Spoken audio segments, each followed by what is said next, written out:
единства исторической судьбы. So Tomahawk missiles, this is an American cruise missile. They're quite old. They've been around for a while, but they're hugely effective. People might remember sort of seeing them, used in the Second Gulf War in 2003. These things fly, don't fly hugely quickly, but 600 miles an hour, up to about 1,800 miles. Well over 2,000 kilometers. And very much in a stealth mode. So they are hugely effective and a pretty big warhead on the end, several hundred kilograms of explosives. So hugely effective. Now, what will this impact? I think it's just looking at what these weapons are used for and what Ukraine is trying to achieve. I mean, we've discussed before the effectiveness of the Ukraine's deep operations, the operations behind the Russian lines to interdict their logistics supplies. We've talked about how they've attacked the oil industry and destroyed a lot of their ability to make fuel, particularly petrol. And now people can't get petrol and see huge queues. Now, this has been done by Ukraine with some indigenous drones, homemade drones, if you like, that have been able to travel, a couple of hundred kilometers, although, on operations like Spider's Web, they did stuff really deep into Russia. And also by using HIMARS, which is another missile, not dissimilar to Tomahawks, but with a much shorter range. And I think it's the fact that the Russians are pushing back so strongly on this, you sort of get the feeling that they're pretty concerned.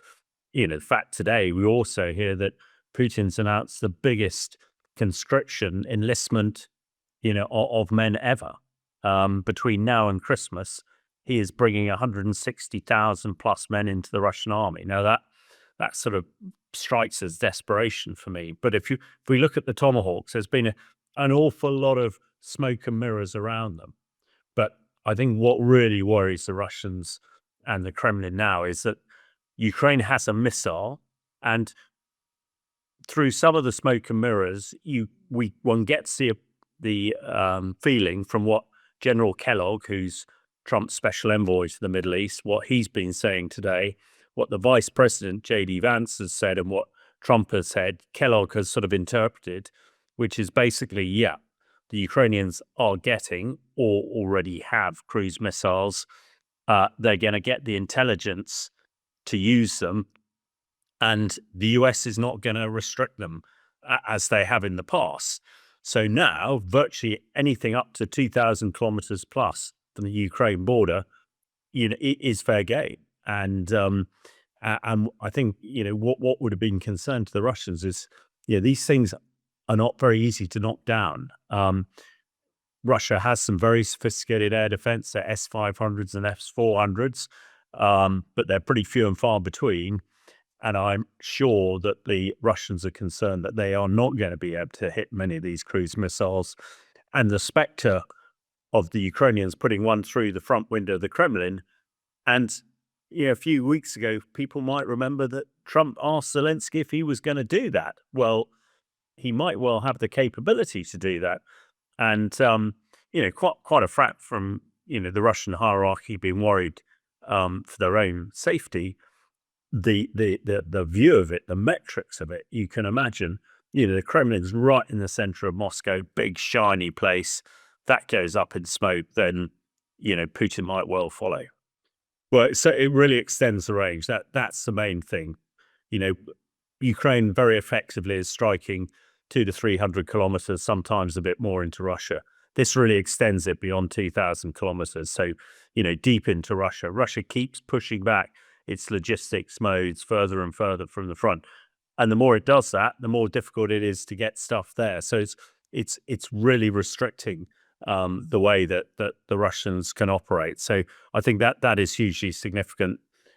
As I said, these are quite old missiles, but they're hugely capable. I mean, they have been game changers in all around the place, be it operations in Afghanistan or Iraq or Yemen or anywhere else. These are, they might not be the newest, but they are hugely effective.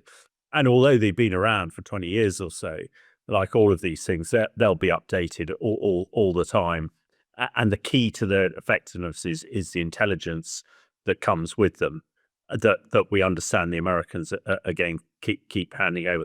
Now, so how does this change? I mean, we know by the reaction coming out of the Kremlin, and their spokesmen like Peskov and Medvedev, that they are really hacked off. But when it comes to, what are the downsides here? What could Russia do in return? Well, it's difficult to see. I mean, Russia is throwing the kitchen sink at this. And interesting, I've been at a global security summit in London today, and the sort of mood music from the security services and others is actually, for the first time in this war, Putin and the Russians may well be, on a mighty melting ice pack here. They may well be going backwards. There seemed to be quite a lot of confidence with the American and European military and security people that actually, things are now going in the right direction. And most especially if Trump keeps the pressure up as he started to do on Russia. So that's, I think, where the Tomahawk missiles are what we call a strategic weapon. In other words, on their own, they can have an impact that can make Putin and make the Kremlin have to make decisions that they really don't want to make. Now, of course, the Russians have cruise missiles, or what they call cruise missiles, but they're firing them all the time. Now, some of them are getting through, some of them aren't. Some of their much vaunted hypersonic missiles, again, aren't getting through.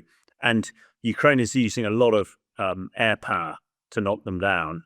Lots of fighter jets and all the rest of it, because those fighter jets, predominantly F-16s, have very sophisticated Western anti-air, air-to-air missiles on them, which again, we're not quite sure that the Russians have it. So that's why the downside, I suppose, is that Russia says escalation, but there's not a lot they can do. They are throwing the kitchen sink at Ukraine at the moment, and people like Medvedev and Peskov will be talking about nuclear attack and all the rest of it. Well, I don't think that is not a realistic option, because the other thing, of course, that the cruise missiles do is, it brings into range all those launchers that Russia might have pushed back, a few hundred or a couple of thousand kilometers.